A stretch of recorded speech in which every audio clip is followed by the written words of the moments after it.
Hi, I'm Lori and I love books, and since you're here, I'm guessing you love books too. So today I'm going to be talking about the book bucket list items I've accomplished in my life.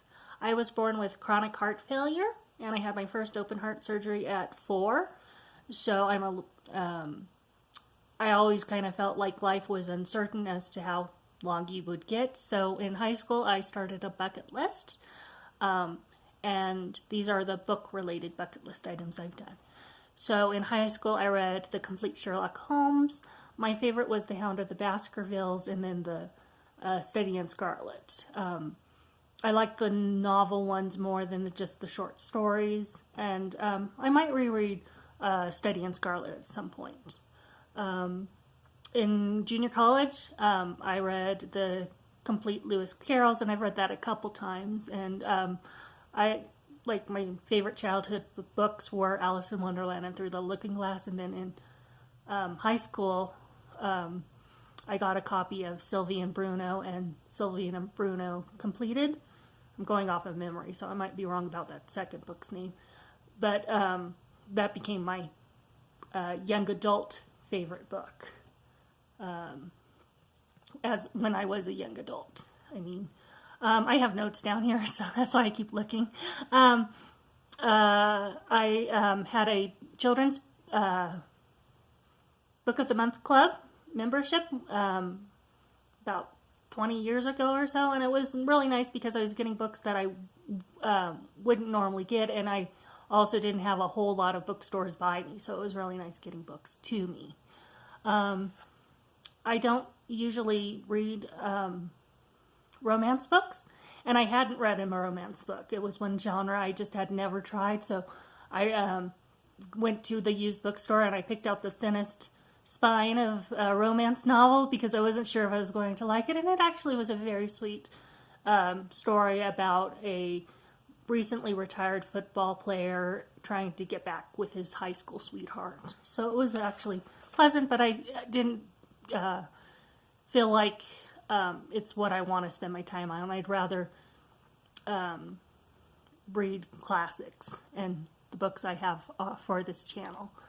I wanted a hard copy of the Phantom Tollbooth, and the only one I could find was the annotated Phantom Tollbooth, and now I want a whole collection of annotated books because it's a book about a book with the book in it. So I have 3 versions of the annotated books, and I've read 2 of them. Which I did that in 2020, and the rest I've done in 2020. So I completed a summer reading challenge.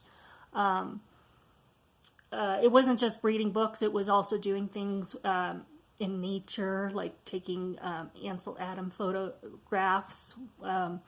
And if you want to see the pictures from that, they're on my Instagram.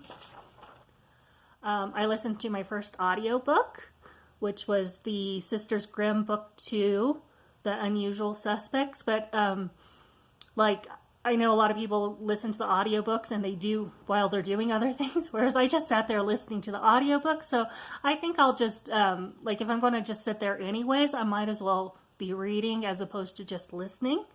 I joined Goodreads last year and completed my first reading challenge. I kind of guessed that I could read 25 books in 2020, and I wound up reading 32. So this year I'm planning on reading 35.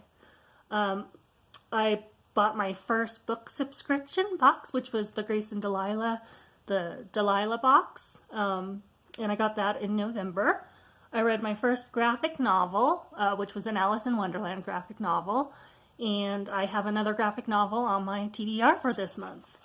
I have also starting this channel was one of my book bucket list items, and doing my first haul video, which I did for January. And I've also accomplished things that are not book related for my bucket list, like eating cheesecake at the Cheesecake Factory, which I did on a family trip to California, getting my aura photographed in Sedona, which I liked my picture. I'll probably talk a little bit about that in my end of the month wrap up for February. And the one thing I didn't put on my bucket list because I never thought I could actually do it was petting a skunk. And I actually got to pet a little skunk at at Bearizona, and she's so sweet. And they have her, either her or her sister were on display the last time, and she was like curled up in a little ball sleeping. And I believe her picture, like the picture of the skunk I petted, is on my Instagram too. If not, I'll add it. So those are the bucket list items I've completed, and I hope you enjoyed this video, and I wish you have a lovely week of reading. Bye!